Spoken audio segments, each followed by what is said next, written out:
28장 찬양하시겠습니다.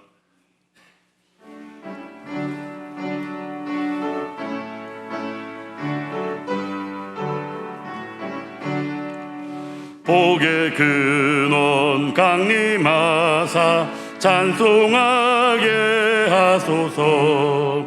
한량 없이 자비하심 정량할 길 없도다. 천사들의 찬송가를 내게 가르치소서. 구속하신 그 사랑을 항상 찬송. 다 함께 일어서시겠습니다. 주의 크신 도움 받아 이때까지 왔으니 이와 같이 천국에도 이르기를 바라네. 하나님의 품을 떠나 죄에 빠진 우리를 예수 구원하시려고 보혈을 여주셨네. 주의 귀한 은혜 받고 일생 비친 자 되네. 주의 은혜 사슬대사 나를 주께 매소서. 우리 마음은 연약하여 범죄하기 쉬우니 하나님이 받으시고 전국인을 치소서. 아멘.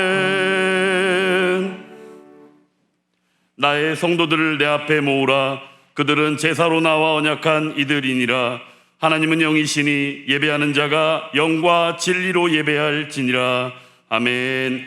존귀하신 하나님 아버지, 거룩하고 복된 주일 아침 아버지 앞에 예수 그리스도의 이름으로 모여 예배를 드리게 하시니 감사를 드립니다. 모든 찬양과 경배를 주께 올려드리오니 영광 받으시옵소서. 오직 주만이 우리의 반석이시며 우리의 구원이심을 높이 찬양하는 복된 시간 되게 하여 주옵소서. 아버지께 드리는 예배에 온 힘과 마음과 정성을 다하여 주만을 바라는 시간 되게 하여 주시옵소서. 예수 그리스도의 이름으로 기도하옵나이다. 아멘. 전능하사 천지를 만드신 하나님 아버지를 내가 믿사오며 그 외아들 우리 주 예수 그리스도를 믿사오니 이는 성령으로 잉태하사 동정녀 마리아에게 나시고 본디오 빌라도에게 고난을 받으사 십자가에 못 박혀 죽으시고 장사한 지 사흘 만에 죽은 자 가운데서 다시 살아나시며 하늘에 오르사 전능하신 하나님 우편에 앉아 계시다가 저리로서 산자와 죽은 자를 심판하러 오시리라.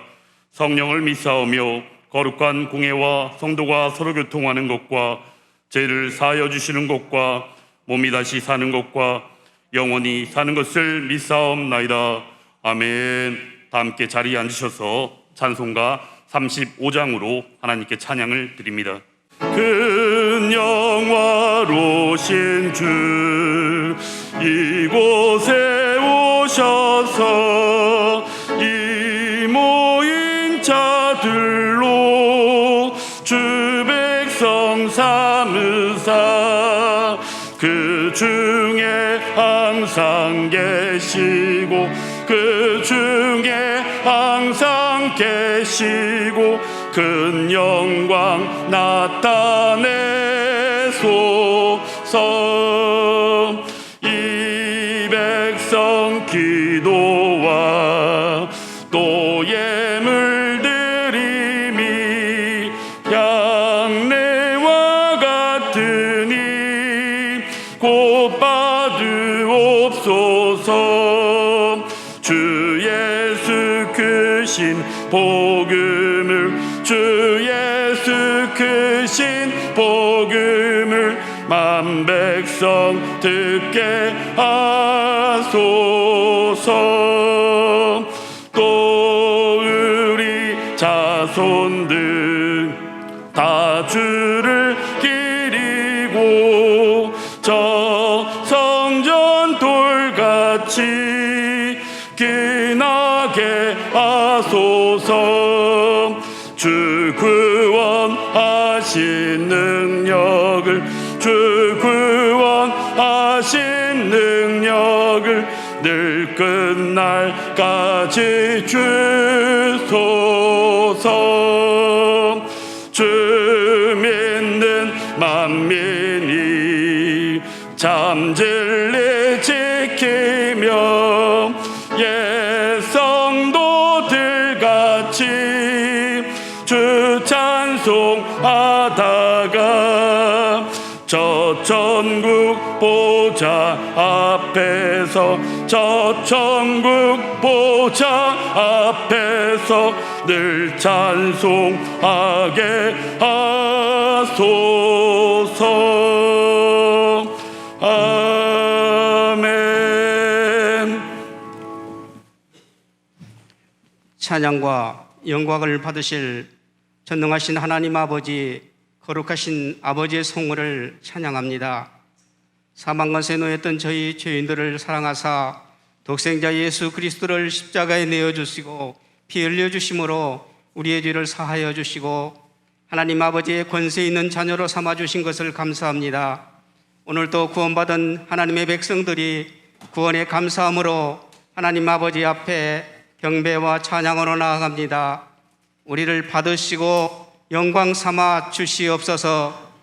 지나간 한 주간의 삶도 아버지의 도우시는 은혜의 삶이었지만 늘 감사와 기쁨 되지 못하고 어리석은 죄인들이 하나님 아버지께 맡기는 삶 되지 못하고 걱정하며 불안과 공포 속에서 하나님의 능력이 아닌 내 힘, 내 능력으로 살려고 발부둥쳤던 한 주간이었음을 이 시간 주님께 고백합니다. 아버지, 그리스도의 보혈로 우리의 죄를 씻으시고 용납하여 주시옵소서.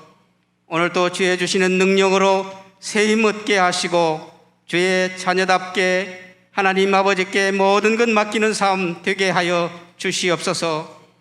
영으로 임하시는 주님을 이 시간도 만나 배울 수 있게 하시고 온전히 우리 모두가 말씀에만 집중하며 올인할 수 있게 하시고 하나님 중심의 삶이 되게 하여 주시며 아버지의 주시는 비전과 소원으로 살아갈 수 있도록 인도하여 주시옵소서. 하늘의 꾀를 복주시고 교회로서 사명을 다하며 하나님 나라를 이루어가는 복된 교회 되게 하시고 어떤 무엇과도 타협하지 않고 하나님 아버지만을 섬기는 예배가 우선되는 하나님 아버지 백성 되게 하여 주시옵소서. 주춤해진 코로나 아버지여 속히 물려쳐 주시고 어려움을 당하는 모든 백성들을 하루속히 일상으로 복귀할 수 있도록 은혜를 주시옵소서. 오늘도 말씀 전하시는 장일권 담임 목사님 주의 능력의 손으로 붙드시고 강건케 하사 듣는 우리 모두에게 임하심을 체험하는 풍성한 은혜의 시간 되도록 인도하여 주시옵소서. 오늘도 드림의 예배를 통해 하나님 영광 받으시고 참된 소망의 시간 되게 하시옵소서. 감사없고 우리 주 예수 그리스도의 이름으로 기도 올리옵나이다. 아멘.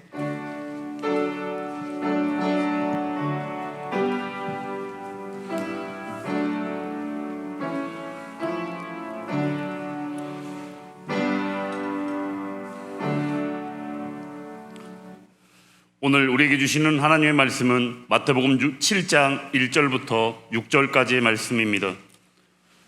신약성경 9페이지입니다. 마태복음 7장 1절부터 6절까지의 말씀입니다.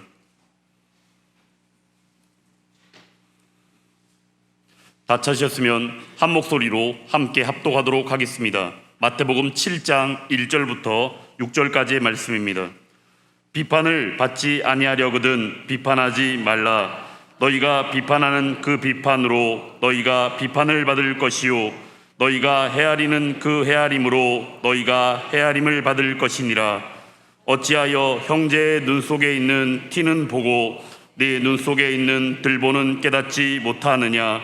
보라, 내 눈 속에 들보가 있는데 어찌하여 형제에게 말하기를 나로 내 눈 속에 있는 티를 빼게 하라 하겠느냐. 외식하는 자여, 먼저 내 눈 속에서 들보를 빼어라. 그 후에야 밝히 보고 형제의 눈 속에서 티를 빼리라.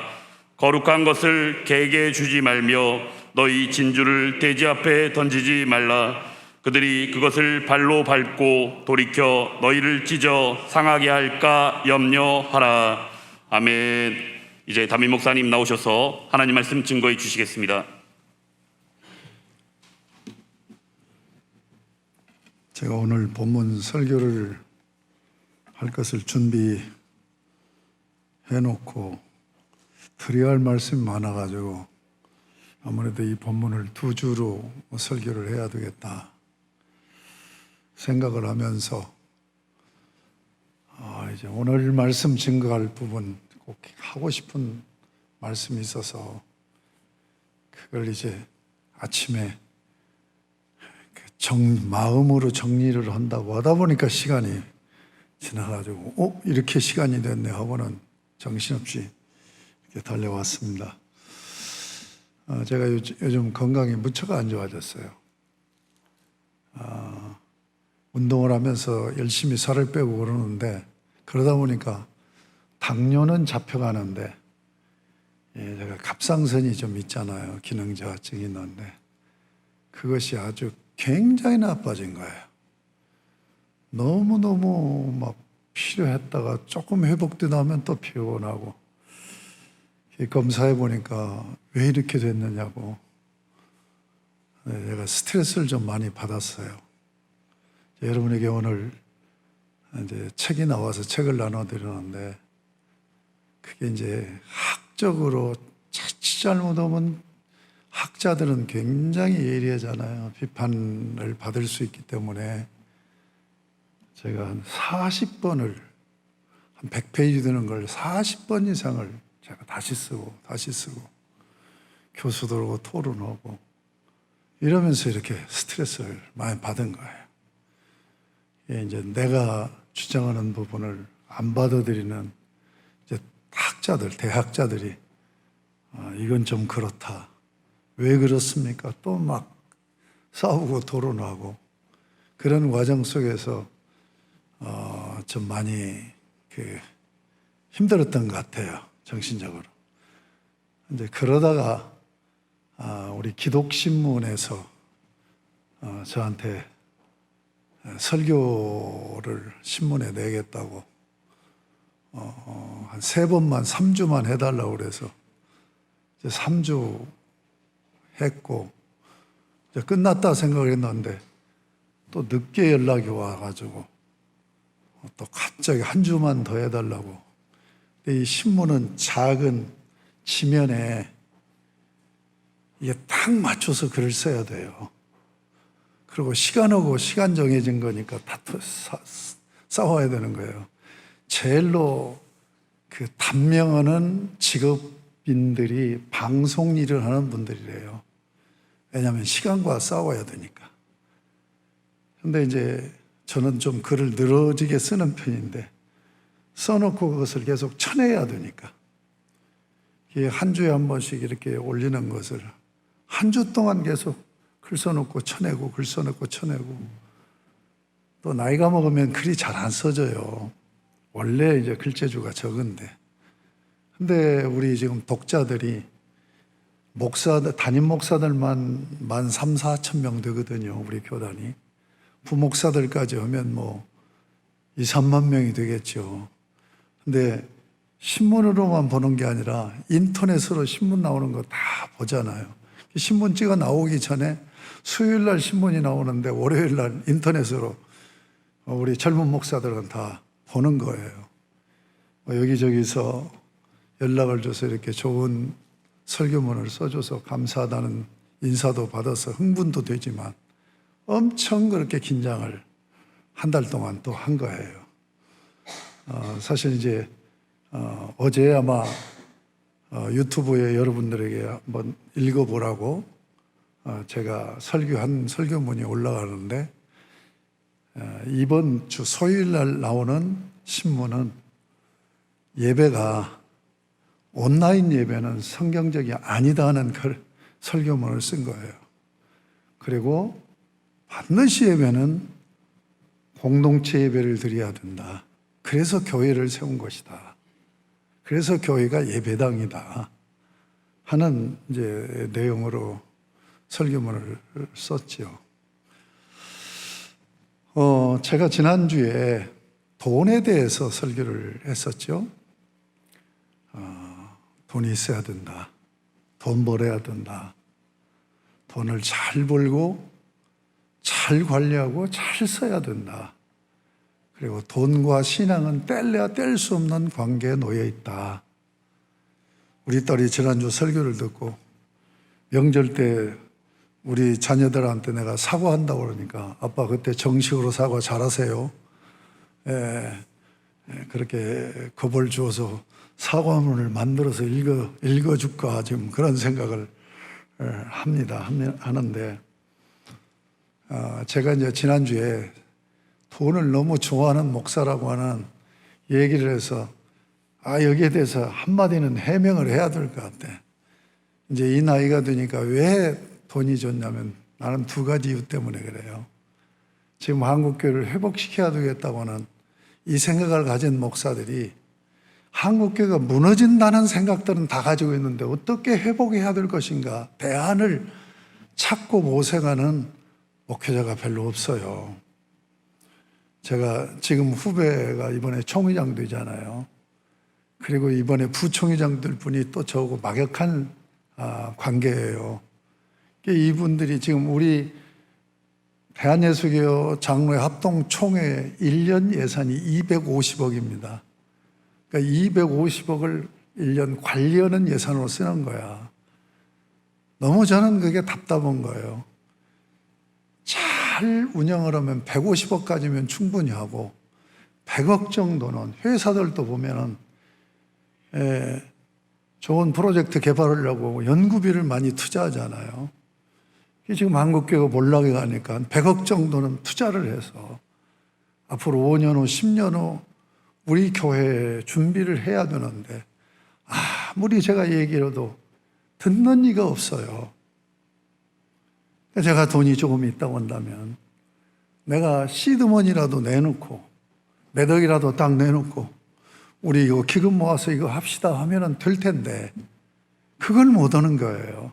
그게 한이 돼서 돈이 있으면 좋겠다는 생각을 하는 거고, 두 번째는 제가 많이 교회에서 여러분들은 우리 안원리교회는 저한테 잘 하지만 큰 교회처럼 제가 넉넉하게 사례받아서 그걸 모아놓는 거 아니고 저는 또 쓰는 스타일이잖아요.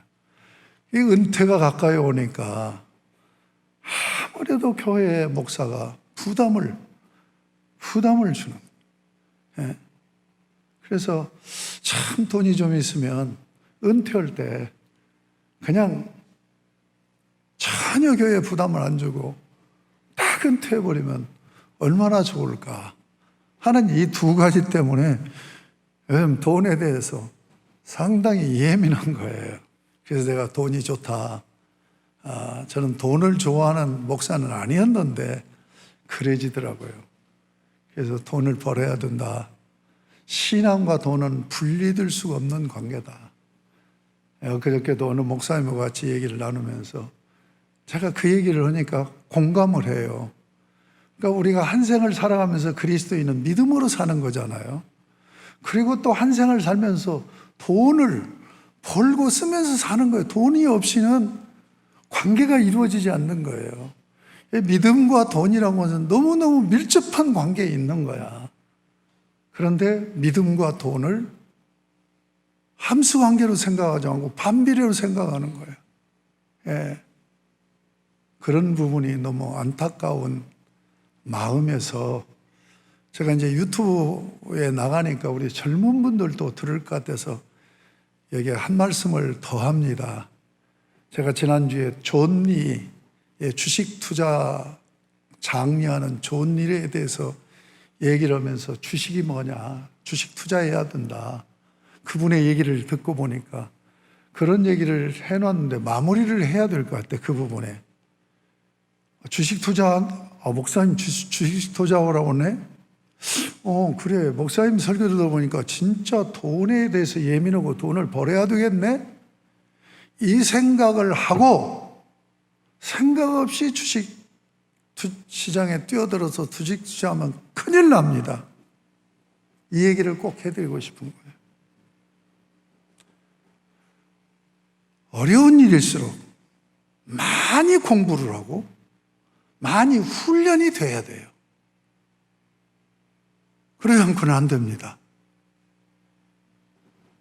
나는 이제 우리 아이들 추석 때 모이면 내가 시드머니를 조금씩 주면서 너 이거 줄 테니까 주식을 투자하는데 앞으로 꼭 10의 1조, 10분의 1은 떼서 주식 투자를 해라.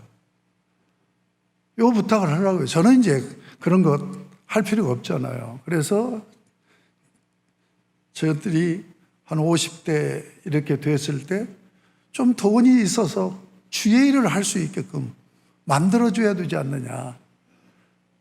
제가 부탁을 추석 때 우리 아이가 저 지방에 있잖아요. 꼭 와라. 수원에 뭐 확진자가 많이 나와서 신경이 곤두서 있어가지고 가야 될지 모르겠다 해서 꼭 와라. 그 얘기를 제가 했는데 우리 아이들한테 그 다음에 뭘 얘기했냐면 공부해라. 이쪽으로 공부를 해라. 그냥 투자하면 안 된다. 공부를 해야 된다. 하는 얘기를 꼭 해주고 싶은 거예요. 그런데 여러분, 제가 이제 이 나이 되고 보니까 반드시 인생에는 멘토가 있어야 돼요. 왜 멘토가 필요하냐면 우리는 경험을 쌓아가는 존재니까 그래요. 근데 젊은 청년들이 멘토의 중요성을 모르는 거예요. 그래서 자기가 경험해 보지도 않고 경험할 세계에 대해서 경험해 본 사람처럼 생각하고 자기 독단적으로 뭔가를 해요. 그래서 실패하는 거예요. 정말 돈을 벌고 싶다고 한다면 돈 공부를 할 때 꼭 멘토를 가져야 된다. 멘토가 있어야 된다. 우리 집사람이 그런 얘기를 해요. 저거 결혼해서 이렇게 보니까 늘 공부한다고 다니더라는 얘기예요. 그러니까 한 생을 공부하는 생으로 살더라는 얘기예요. 그래서 가만히 내가 이렇게 뭐 공부한다고 쫓아다니고 하는 횟수를 생각하면 건 40년을 내가 쫓아다닌 거예요. 그런데 제가 지금 이 목회자 또 신학 분야에 나름대로 저는 사상과 이론이 체계화되어 있어요. 그래서 제가 얘기를 하면 제 분야에 대해서 상당히 많은 사람들이 공감을 하고 영향을 받아요. 그러니까 계속 하다가 보니까 어느 시점에 가니까 내 학이 세워지는 거예요. 네. 목회를 하고 성경을 이해하는데 나름대로 내 학이 정립이 되는 거예요. 그래서 하나의 사상 체계가 이루어진 거예요. 이번에 나온 책이 바로 그 내용입니다. 내 책을 뒷받침해서 여러 목회자와 학자들이 글을 썼어요. 그런데 저를 정확하게 이해한 게 우리 금년 1월 작년인가요? 대전 남북교회 유명렬 목사. 이분이 이제 박사 학위는 못 받았지만 조직신학 송신회에서 지금 4학기까지 했거든요. 그 친구가 글을 쓰는 거 보면 굉장히 정확하게 담백하게 쓰는 거예요. 내 글을 놓고 이 사상체계라는 말을 자기가 글을 쓰면서 장일권 목사님의 사상체계 이런 용어들을 많이 쓴 거예요. 왜 제가 그 얘기를 하냐면 제가 신학을 하면서 무슨 생각을 했냐면 내가 멘토를 모셔야 되겠다. 다시 해서 스승을 모셔야 되겠다. 두 분을 생각하는 거예요. 하나는 학자 스승이고 하나는 목사 스승이었어요. 근데 저는 고등학교만 나오고 정규대학을 안 다녔잖아요. 그러고 신학을 갔잖아요. 원래 신학을 하려면 중세시대 때부터 신학은 전문 분야예요. 법하고 의하고 신학만 전문 분야인데 그래서 대학 4년 인문학을 마치고 2년 과정씩, 의학도 그렇고 법학도 그래요. 근데 신학은 의학과 법학보다 더 깊은 학문이라고 해서 3년을 하는 거예요. 지금도 우리가 대학 4년에 3년 세미나리 MDB 과정이 있어요. 7년을 해야 목사가 될 수 있는 기본 자격을 얻어요. 그러고도 계속 공부를 하는 거예요. 그러니까 내가 학자를 한번 스승으로 모셔야 되겠다. 그런데 제가 그때는 우리 신학대학원은 인간한 지가 얼마 안 돼요. 문교부에서 그 학자 관할을 안 해가지고 어느 학교든지 인가가 없었어요. 무인가로 3년을 한 거죠. 신학 과정은 그랬어요. 근데 어쨌든 저희는 총신대가 아니고 개혁신학을 나왔으니까 무인가 신학교예요. 그런데 거기에 세계적인 석학 두 분이 오신 거예요. 총신대나 이런 다른 데보다도. 그러니까 저에게는 엄청난 그게 행운이고 복이었죠. 그러니까 별 볼 일 없는 신학교에 그런 대학자가 오니까 서울대를 나와가지고 총신대학원을 안 가고 조그마한 그것도 상가 건물이에요. 거기서 하는 거기로 오는 거예요. 우리 후배 장도선 목사도 그래서 서울공대 나오고 우리 개혁신학으로 온 거예요. 제가 서철원 박사님을 만나서 강의를 듣고 이분을 내가 스승으로 모셔야 되겠다. 지금까지 그분을 스승으로 모시면서 가까이 하다가 보니까 내가 신학적으로 하나의 사상 체계를 이루었단 말이에요. 이게 그렇게 중요한 거죠. 그 다음에 목사 멘토를 꼭 모셔야 되겠다고 하는데 희한하게 나는 가까운 목사님을 멘토를 모시지 못했던 거예요. 그래서 마음속으로 제가 사랑에 돌아가신 옥하는 목사님을 내가 가까이 모시지는 못하지만 그분의 목회 철학을 내가 배워야 되겠다. 그분의 목회 방식을 배워야 되겠다. 그러다 보니까 진짜 멘토가 되지를 못한 거죠. 내가 전도 전문 서적을 낼 때 그분이 한번 추천의 글을 써줬어요. 그것도 비서가 사정해가지고 그분이 아파서 뭐라고 저한테 연락이 왔냐면 제가 추천의 글을 써드리고 싶은데 도저히 쓸 수가 없으니까 이렇게 추천의 글을 써주십시오 하고 글을 써서 좀 보내달라고. 그래서 보내드렸어요. 그랬더니 읽어보시고 이대로 추천의 글 올리면 좋겠습니다. 여러분 추천의 글을 그냥 안 써주고 그렇게 하라고 하는 분들도 많아요. 그런데 이분은 신실하시니까 그렇게 그거 한번 받아본 것밖에 없어요. 그러니까 못내 아쉬운 거예요. 자, 어느 분야든지 마찬가지입니다. 돈, 경제에 대해서 내가 성공하고 싶으면 진짜 학자를 만나야 돼. 이론가를 만나야 된다는 얘기예요. 그 다음에 뭐예요? 현장에서 금융 전문가를 만나야 돼요. 두 사람을 꼭 만나야 돼요. 예? 학자, 경제인을 만나야 되고 그 다음에 실제로 금융에 종사하는 내가 주식을 하려고 한다면 금융, 펀드 이런 쪽으로 현장 전문가를 멘토로 만나야 된단 말이에요.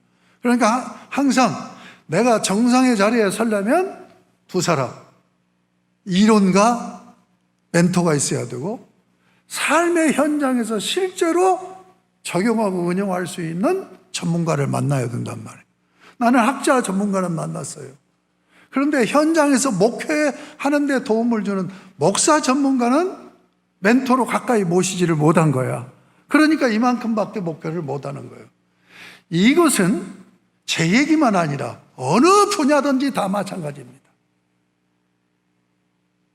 그래서 유튜브를 통해서 설교를 듣는 젊은 분들이 있다고 한다면 이것을 잊지 마세요. 내가 경험해보지 않은 그 길을 가야 되기 때문에 제대로 갈 수 있도록 이론적으로 뒷받침하는 멘토가 필요한 거고 그 다음에 그 현장에서 나름대로 전문적으로 성공한 멘토의 지도를 받아야 내가 쉽게 간단 말이에요. 이렇게 예를 들게요. 해외를 갑니다. 해외에 대해서 전혀 사전 지식이 없어. 그리고 그냥 배낭 메고 혼자 가겠다고 가면 엄청 고생을 하죠. 그런데 여기서 가령 미국 동부를 여행하는데 나 혼자 배낭 메고 가야 되겠다면 동부가 어떤 곳인가, 문화적인, 역사적인 배경, 그들의 사람은 어떤 방식으로 사는가, 이런 것들을 잘 공부를 하고 거기에 대해서 안내하는 가이드북을 가져야 돼요. 근데 그것만 갖고 자신이 없으면 그쪽에 사는 현지라고 매칭이 돼가지고 내가 언제 어디서 어디까지 이렇게 가는데 나 좀 안내해 주시고 도와주세요. 이 지도를 받아야 된단 말이에요. 그러면 훨씬 쉽지 않겠습니까? 여러분, 이건 지금 인생 전반에 대한 얘기를 말씀을 드리는 거예요. 공감이 되시죠? 그래서 내가 경제에 종사하고 싶고 돈을 벌고 싶다고 한다면 그쪽에 전문가 2사람을 만나야 되고, 내가 학자가 되기를 원한다면 교육의 전문가를 만나야 된단 말이에요. 정말 내가 훌륭한 목사가 되기를 원한다고 한다면 이론가인 신학자를 만나야 되고, 목회의 전문가인 목사님을 가까이 멘토로 모셔야 된단 말이에요. 우리 1년 후배 소강석 목사가, 여러분 거의 다 아시죠? 제 마음대로 설교하고 제 마음대로 목표는, 그런데 지금 죽전에서 2, 3만 명 모이잖아요. 합동체 우리 교단에서 제일로 큰 교회 중에 하나예요. 근데 그 사람 덜렁덜렁 하는 것 같은데 이렇게 보면 보통 명석한 머리를 갖고 있는 게 아니에요. 근데 이 친구가 얘기를 들어보니까 교회 개척하기 전에 우리나라 대형교회 큰 교회 목사님들을 2년 동안 찾아다니면서 다 만났대요. 그 앞에서 여관에서 해평알이 이제 막 시작하는 교회 개척하려고 하는 목사가 전혀 모르는 사람인데 큰 교회 목사가 만나줍니까? 그러니까 큰 교회 앞에 가서 여관을 잡아놓고 주일날 가서 예배를 드리고 당일실에 저돌적이잖아요.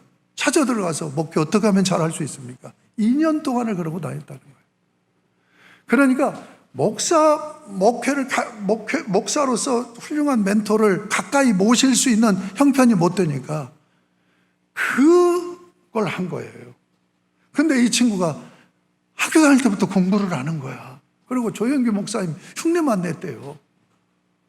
그러니까 이제 목회를 하다가 보니까 이제 학적으로 이제 문제가 되면 딸리는 거예요. 그러니까 이제 우리 서천원 박사님한테 배웠으니까 거기 찾아가고, 서 박사님 이런 때 어떻게 해야 됩니까? 어떻게 해야 됩니까? 지금 보면은 이 친구가 총신대 학자들을 그룹을 딱 형성해서, 그룹이 있어요. 자기를 지도해주는. 그러니까 큰 인물이 되려면 반드시 2 분야에서 도움을 받아야 된다는 얘기예요. 이런 부분을 꼭 얘기를 해드리고 싶은 거야. 꼭 얘기를 해드리고 싶은 거예요. 제가 이렇게 제대로 공부를 안 했는데 우리 이제 은사님이 그래요. 정 박사가 공부를 제대로 했으면 큰 학자가 됐을 텐데 아쉽다고. 저보고 창의성이 있고 아이디어가 있다고 이제 그렇게 말씀을 하신, 재작년에 저보고 보라면 지금이라도 유학하면 어떻겠느냐고 그렇게 이제 권고를 하시고 그랬는데, 어쨌든 학자를 곁에, 그 대학자를 모시고 제가 30년 이상을 무슨 일 있으면 전화드려서 의논 드리고 쫓아가고. 여러분, 제가 참 우리 은사님 자주 뵙습니다. 그러니까 제자 중에 나같이 잘하는 사람이 없대. 근데 뭘 몰라서 그래요. 내가 가서 식사 한번 대접하고, 저는 꼭 식사 대접하면 20만 원이든 30만 원 꼭 봉투 담아갖고 가서 식사 대접을 해요. 그런데 그것이 돈 들어가는 게 문제가 아니라 식사 대접하면서 제가 질문해서 얻는 것이 얼마나 많은데요. 여러분, 세계적인 금융 쪽에 전문가 만나려면 한 끼 밥 먹는데 2억이라고 그러잖아요. 2억짜리 밥을 먹으면서 한마디 딱 듣는 것이 자기 사업에 성공할 수 있는 길이 열리는 길이니까 그렇게 하는 거죠. 어쨌든 우리는 멘토를 모시고 살아야 된다. 이 부분을 꼭 말씀드리고 싶은 부분이에요. 제가 오늘 본문으로 그냥 바로 들어갈게요. 사실은 본문은 지난주 설교한 것하고 이렇게 연결시켜서 말씀드리려고 그러는데 다음 주에 시간이 되면 그렇게 하도록 하겠습니다. 오늘 말씀을 보세요. 비판을 받지 아니하려거든 비판하지 말라. 너희가 비판하는 그 비판으로 너희가 비판을 받을 것이요 너희가 헤아리는 그 헤아림으로 너희가 헤아림을 받을 것이라. 여기서 2절 얘기입니다. 헤아리라고 하는 이 단어 메트레오라는 헬라어를 썼어요. 이게 메트론 하면은 청량, 표준 이런 의미가 있어요. 여기 헤아린다는 말이 메트레오라는 말이 뭐냐면 측량한다, 평가한다 하는 그 말이에요. 이 말을 저는 주목합니다. 거기에 6절과 연결을 시키겠습니다. 저는 6절을 한 단어로 봅니다. 6절 보면 거룩한 것을 계획해 주지 말며 너의 진주를 돼지 앞에 던지지 말라. 그들이 그것을 발로 밟고 돌이켜 너희를 찢어 상하게 할까 염려하라. 여기 보면은 6절에 보면 동그라미 쳐지고 시작되죠. 자, 1절에서 5절까지 한 단락이고 6절은 그 단락 안에 들어가지 않는다라고 점을 찍어 놓은 거예요. 그러면 이 점을 찍어 놓은 게 누구냐? 성경이 기록될 때 저자가 이렇게 한 게 아니에요. 그 후에, 그러니까 장절 구분도 성경 기록할 때는 처음에 기록될 때는 없었어요. 그런데 이게 많은 글이니까 이것을 단락을 지어주면 이해하기가 쉽지 않겠느냐 해가지고 그때 당시에 신학자들이 자기 신학적인 입장에서 이렇게 해놓은 거예요. 그러니까 이게 왜 제가 이 얘기를 하냐면 이게 맞을 수도 있고 안 맞을 수도 있다는 얘기입니다. 저는 1절에서 6절까지를 한 단락으로 봐야 된다. 그러니까 6절에 점을 찍어서 5절까지하고는 다른 구절로 구분을 해서는 안 된다는 생각을 해요. 잠언 같으면은 이 구조로 갈 수가 있죠. 야고보서 같으면. 그러나 마태복음은 그런 성경이 아닙니다.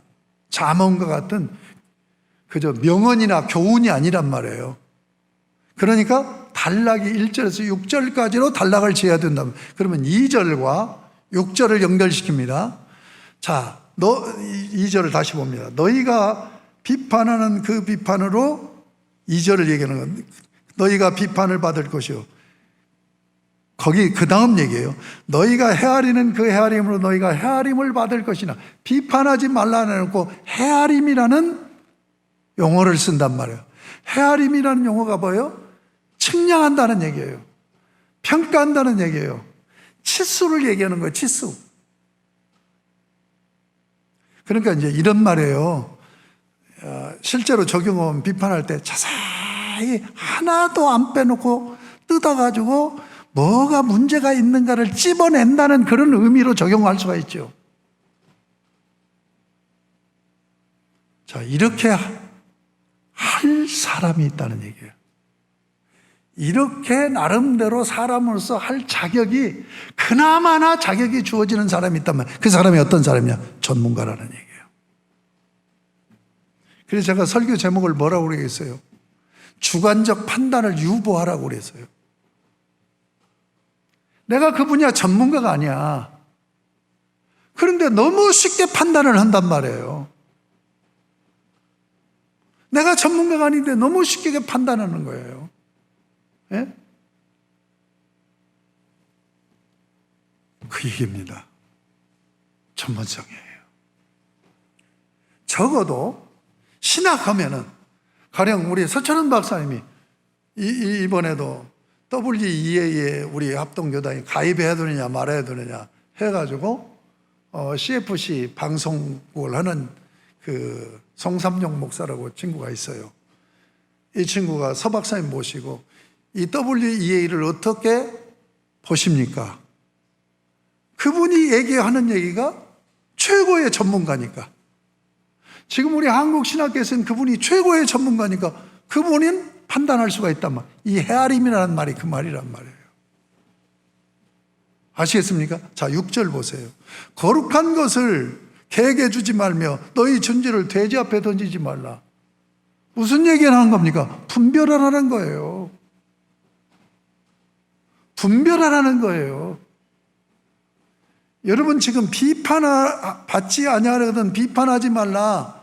이 비판은 정죄의 의미입니다. 정죄. 함부로 비판해서는 안 된다는 얘기예요. 함부로 비판해서는. 그런데 우리 사회에서 나름대로 비판할 수 있고 나름대로 정확하게 분별할 수 있는 사람은 누구냐? 그 분야에서 최고의 전문가라는 얘기예요. 아시겠습니까? 최고의 전문가는 분별을 해줘야 되죠. 판단을 해서 분별을 해줘야 되죠. 그러니까 비판하지 말라는 얘기는 함부로 정죄하지 말라는 얘기예요.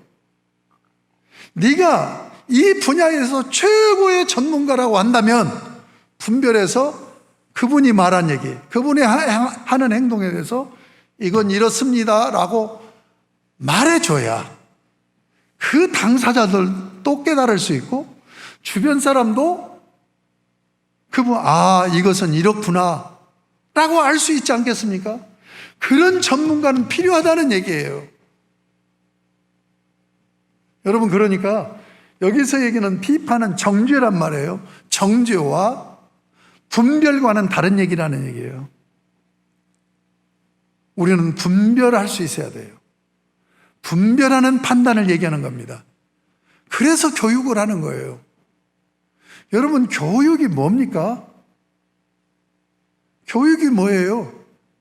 제가 교회 교육도 제가 이제 그 목회 시스템을 전도, 정착, 양육, 훈련으로 얘기하는데 양육이 뭐냐? 두 가지를 얘기해요. 하나는 봐야 될 것, 보지 말아야 될 것. 들어야 될 것, 듣지 말아야 될 것. 만져야 될 것, 만지지 말아야 될 것. 가야 될 길, 가지 않아야 될 길. 이것을 분별하는 이게 교육의 중요한 목적이죠. 그러려면 그 다음에는 뭐예요? 내가 양육으로 얘기하면 그래서 하지 않아야 될 것은 하지 않아야 된다는 가지치기를 하는 이게 양육이다 이렇게 내가 정리를 해서 얘기를 해주곤 하는데 여러분 분별이라는 건 굉장히 중요한 겁니다. 그러니까 교육을 왜 시키느냐? 분별할 수 있게 하기 위해서 그러는 거예요. 분별할 수 있게. 자, 그 분별이 뭡니까? 이성적으로는 뭐예요? 옳으냐 그르냐 선악의 분별이죠. 그렇죠? 그 다음에 인격적으로는 분별이 뭡니까? 덕이 되느냐 덕이 되지 않느냐. 우리의 분별의 기준은 선이냐 악이냐 이성적인 거예요. 덕성적으로는 이거 하는 것이 덕이 되느냐 덕이 되지 않느냐 이 기준인 거예요. 이 기준을 가르쳐서 분별하는 것을 가르치는 거죠.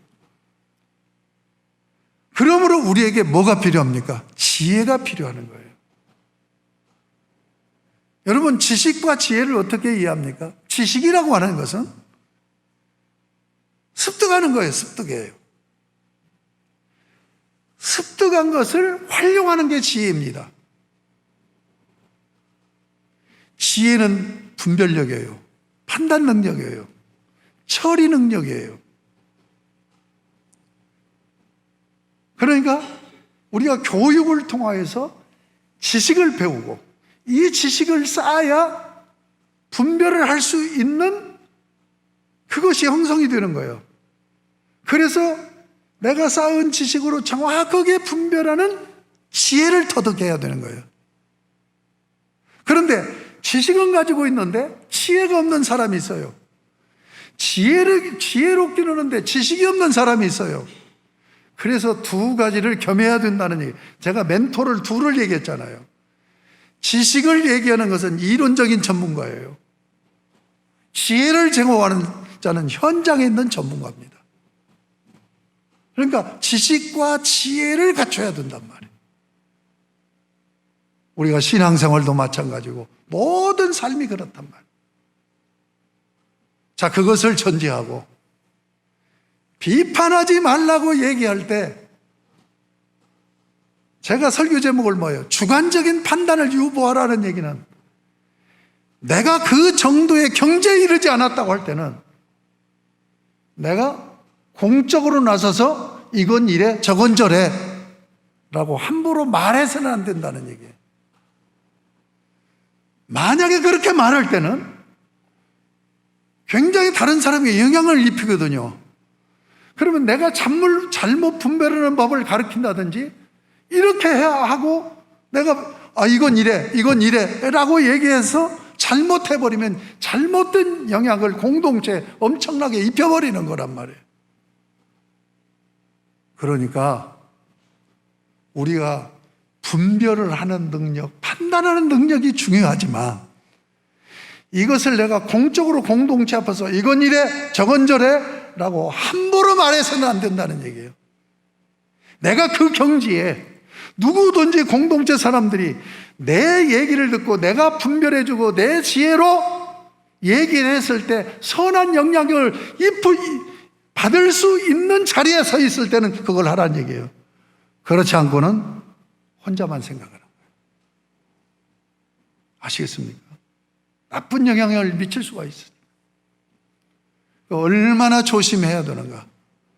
다시 해서 우리는 너무 쉽게 너무 빨리 판단을 해버려요. 이런 부분에서 굉장히 조심하고 명심해야 된다. 다음 시간에 이 비판에 대해서 또 말씀드리고 비판을 하지 않으려면 어떻게 해야 되는가 이런 부분들을 설교를 통해서 말씀드리겠습니다.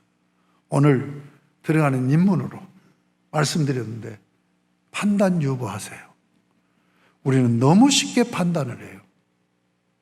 그리고 이 부분도 다음 주에 더 말씀드리겠습니다만 판단을 했다 할지라도 내가 그것을 입 밖으로 내뱉어서 나쁜 영향, 그릇된 영향을 입혀서는 안 된다는 얘기예요. 우리가 일생을 살아가면서 나의 우매함으로 인하여 공동체에 피해를 입히고 다른 사람에게 손해를 끼치는 경우가 참 많다는 것을 아셔야 돼요. 사람이 내가 이제 그 영향을 받잖아요. 그 영향을 받을 때도 잘 분별하는 지혜가 있어야 되겠죠. 그렇지 않겠습니까? 그런데 누가 무슨 얘기했는데 그게 맞는 것 같아. 솔깃해가지고 자기 있는 재산 다 털어바쳐가지고 투자를 해. 미련한 거지요. 미련한 거지만 그 영향을 미친 사람은 이 한 사람을 망하게 만드는 거예요. 그렇지 않습니까? 그래서 정말 조심해야 된다.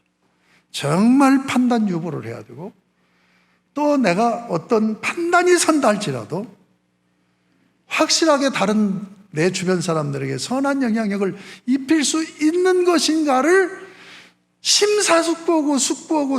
숙고해서 내가 볼 때는, 내가 생각할 때는, 내가 판단할 때는 이렇다라고 얘기해 줄 수 있어야 되고 그러면서도 꼭 뒤에다가 붙여야 할 말은 이건 내 주관적인 생각일세, 이건 내 주관적인 판단일세,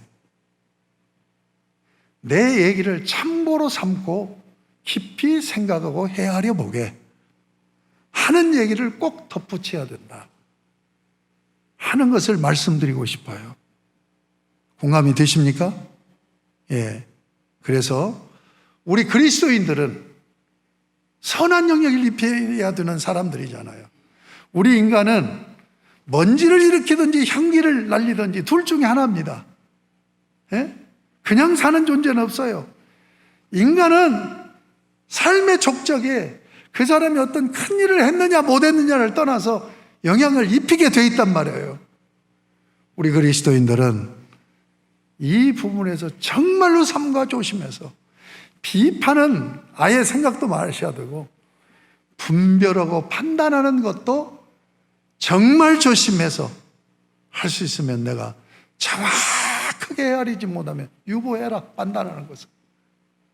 그리고 내가 판단이 섰다 할지라도 이 판단이 선 것을 내가 다른 사람들에게 얘기했을 때 내가 내린 그 판단을 그 사람에게 영향을 입혀서 그 사람에게 선한 일을 일으킬 수 있느냐 하는 것을 생각하고 또 생각하고 또 생각한 다음에 그를 자신 있다라고 얘기할 때도 얘기 끝나고 나서는 이건 내 생각일세, 내 판단일세.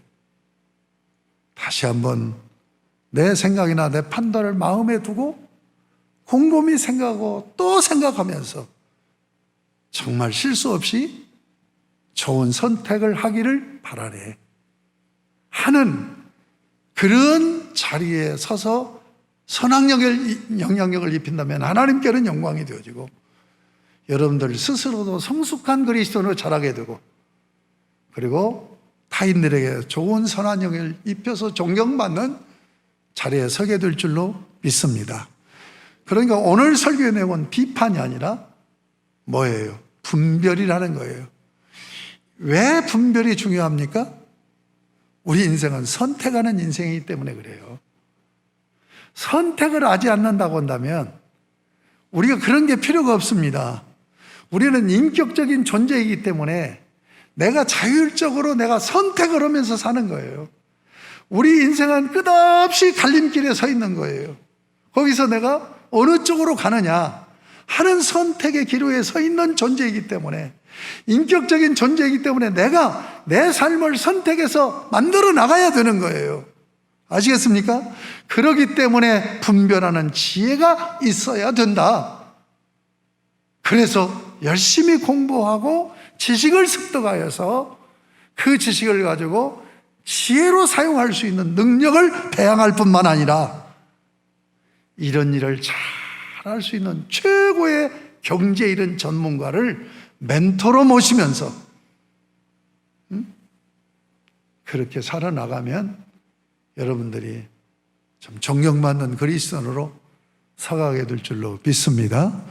그런 삶의 열매가 여러분 삶에 풍성히 맺혀지기를 주님의 이름으로 축복합니다.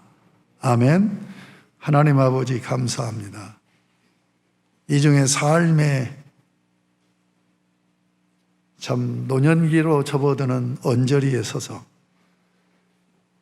이 부족한 종의 삶을 반추해 보면서 참 하나님 말씀 적용하는 그런 차원으로 함께 비판, 분별, 그 중에 분별에 대해서 함께 나누게 하신 것 감사합니다. 아버지 하나님, 끊임없이 공부하고 공부해서 내가 하는 일, 내가 가는 그 길에 지식을 습득하고 그리고 이것을 어떻게 유용하게 활용하여서 바른 분별을 하고 바른 선택을 하여서 성공적인 삶을 살아갈 수 있을 것인가 늘 궁구하고 궁리하고 고민하면서 살게 하여 주시고 더 나아가서 이런 일에 크게 도움을 줄 수 있는 그런 훌륭한 인생의 멘토를 찾고 멘토를 모시고 멘토의 도움을 받으면서 살아가는 그런 복도 허락하여 주시기를 원합니다. 아버지 하나님, 우리에게 지혜를 주셔서 바른 분별을 하고 바른 선택을 할 수 있게 하여 주시되 아버지 하나님, 어떤 상황, 어떤 사람, 어떤 일, 그런 일을 바르게 분별할 수 있게 하여 주시되 함부로 판단하지 않고 함부로 분별했다라고 결론 내리지 않고 판단을 유보한 채로 더 많이 살피고 더 많이 헤아릴 수 있게 하여 주시기를 원하며 판단이 설 때도 그것을 공적으로 쉽게 영향을 입히려고 하지 말고 삼가 조심하면서 나로 하여금 선한 영향력을 입는 자들이 주변에 있는 것은 감사한 일이지만 나쁜 영향을 입히는 자리에 서지 않을까 삼가 조심하여서 참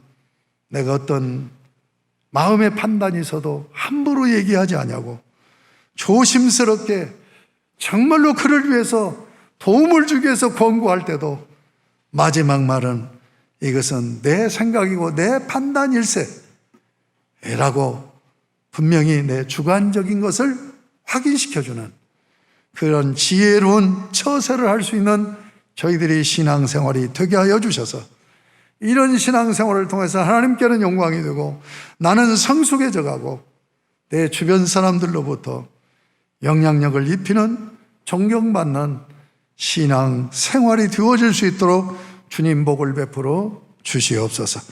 예수님의 이름으로 복을 빌며 기도 올리옵나이다. 아멘. 436장 좀 다음 주 설교까지 가야 맞는 찬송인데 그래도 부르겠습니다.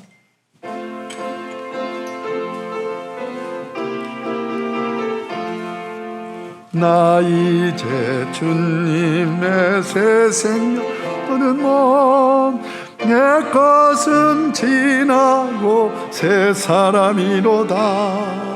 그 생명 내 맘에 강같이 흐르고 그 사랑 내게서 해같이 빛난다. 영생을 누리며 주 안에 살리라. 오늘도 내일도 주 함께 살리라. 주 안에 감추인 새 생명 얻으니 이전에 좋던 것 이제는 값없다. 하늘의 은혜와 평화를 맛보니 찬송과 기도로 주 함께 살리라. 영생을 누리며 주 안에 살리라. 오늘도 내일도 주 함께 살리라.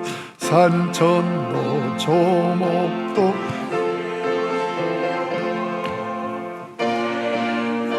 원수도 친구로 변한다. 새 생명 얻은 자 영생을 누리니 주님을 모신 맘 새 하늘이로다. 영생을 누리니 주 안에 살리라. 오늘도 내일도 주 함께 살리라. 주 따라가는 길 험하고 멀어도 찬송을 부르며 뒤따라가리라. 나주를 모시고 영원히 살리라. 날마다 섬기며 주 함께 살리라. 영생을 누린 주 안에 살리라. 오늘도 내일도 주 함께 살리라. 하나님 아버지 감사합니다. 아버지 하나님께 나와 예배로 영광을 돌리며 헌금을 봉헌합니다. 받으시고 영광 삼으시며 구속의 주님을 찬양하고 이 코로나19 바이러스 팬데믹 이 상태에 빠져서 어려운 가운데 있음에도 불구하고 저희들의 건강을 지켜주시고 저희들의 삶을 지켜주신 은혜를 헤아려 감사하는 믿음을 담아 헌금을 봉헌해 싸우니 아버지 하나님 기쁘시게 받으시고 영광 삼으시며 하늘 문을 활짝 여시어 하늘의 신령한 복 땅에 기름진 복으로 우리 사랑하는 성도들에게 넘치는 은혜와 복을 허락하여 주옵소서. 아버지 하나님, 그래서 영적인 믿음의 부요, 건강, 그리고 삶에서 형통한 은혜, 성경적인 형통한 주님이 나와 함께 하시는 삶인 것을 믿습니다. 그러한 은혜를 누리고 살게 하여 주옵소서. 주일헌금 봉헌합니다. 감사헌금 봉헌합니다. 11조헌금 봉헌합니다. 목적헌금 봉헌합니다. 헌금 내역 따라 약속하신 은혜의 복을 넘치게 부어 주시옵시고 다시 한번 기도 올리오니 이 환절기를 맞이했습니다. 또 코로나 팬데믹 상태에 있습니다. 아버지, 연로하신 우리 어른들 건강, 그리고 어린 유아들의 건강을 특별히 지켜주시기를 원하며 오늘까지 우리 교회를 지켜주시고 성도들의 건강, 성도들의 가족의 건강까지 지켜주신 것을 감사합니다.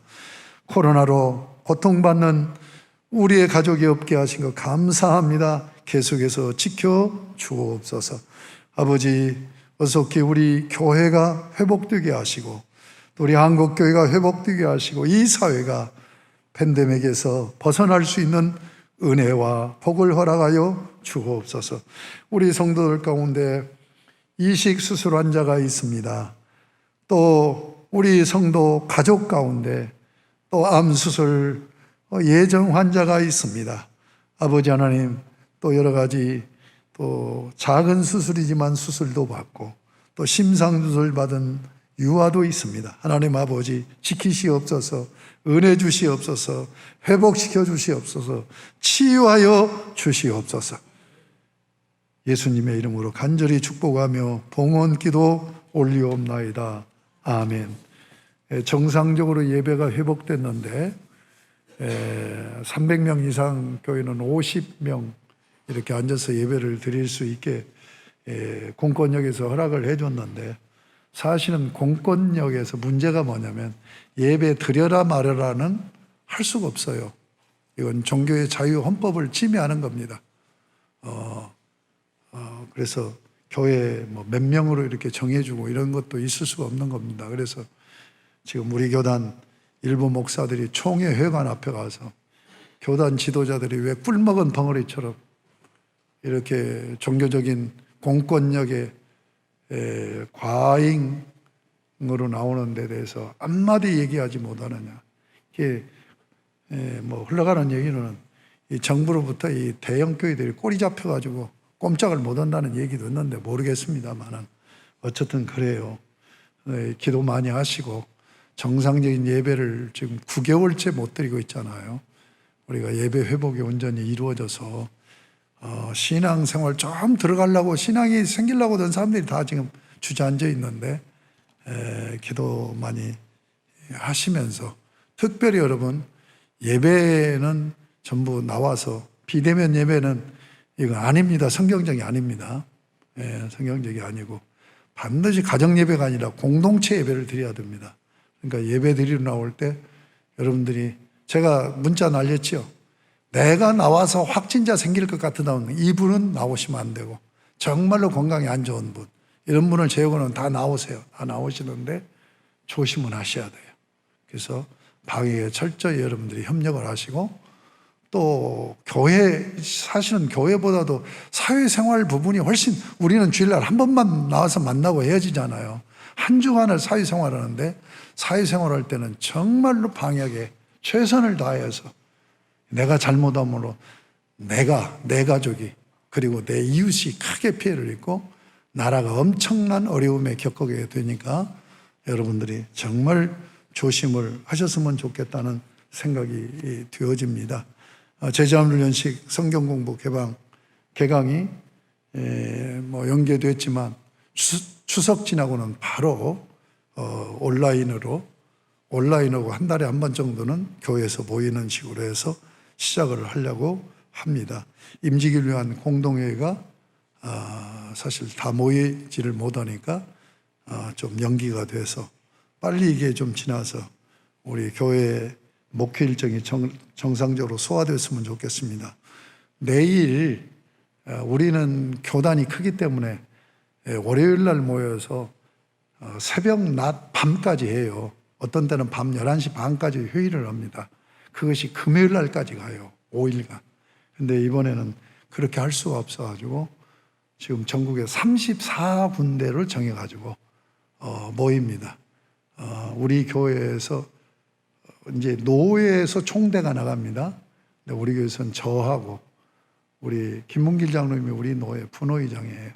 그래서 총대로 여기 수원 북부교회 파장동에 있는 거기서 34군데에서 하루로 마친다고 그러는데 어떻게 맞춰질는지는 모르겠습니다만 기도 좀 많이 해 주시기를 바랍니다. 좋은 일꾼들이 세워질 수 있고 교단이 정말 건강하게 정화될 수 있기를 위해서 기도해 주시기를 바랍니다.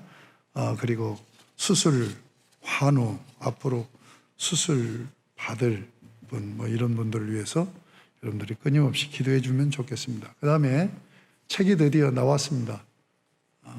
거기서 멀리서 보니까 어때요? 괜찮아요? 이거 색상 하나까지 우리 진선미 집사하고 또 양미자 권사하고 이분들 도움받았고 색상까지도 이렇게 정하면서 이게 만들었는데 이게 지금 제가 주제글을 쓰고 그리고 이제 제 글에 이제 뒷받침하는 글들을 14분이 써서 15명이 쓴 거예요. 15명이 글을 써서 책을 하나하나 내는 것이 보통 힘든 게 아닙니다. 책 이거 만드는데 2,000권에 1,250만 원이 들어가는데 모여가지고 이거 원고 만들고 뭐하고 부대 비용이 거의 1,000만 원 돈 들어가는 거예요. 그래서 여러분들에게 한 권씩을 나눠드립니다.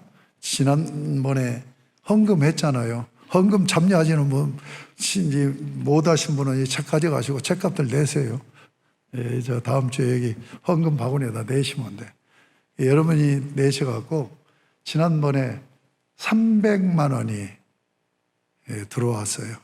우리 김만중 장로님이 160만 원을 혼자 하신 거예요. 내가 그 얘기를 할까? 어쨌든 안 할게요. 160만 원 하고 다른 분들이 148만 원을 이렇게 하셔가지고 책을 이게 2,000권 찍었는데 지금 서점 전국 서점으로 나가고 또 여기저기 써야 될 때가 있어서 제가 전부 관리를 해요. 책이 지금 부족한 상태니까 한 권씩 못 드리고 한 가정에 한 권씩 이름 적고 가져가시면 좋겠습니다. 너무 감사하고 여러분들이 협력하셔서 우리 GM 선교회가 운영이 되고 여러분들이 또 협력하셔서 이렇게 좋은 책을 내게 돼서 너무 감사드립니다. 우리 다 같이 자리에서 일어서셔서 635장 주기도문송 부르고 축도로 예배 마치겠습니다.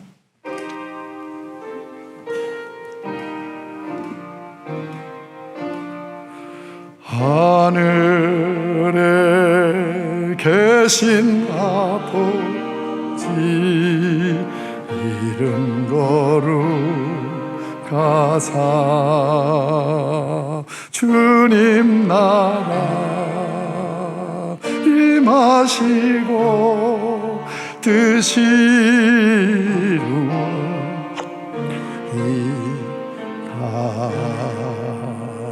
일용할 양식 주시고 우리들의 큰 죄 다 용서하옵시고 또 시험에 들게 마시고 악에서 구원하소서 대개 주의 나라 주의 권세 주의 영광 영원히 아멘.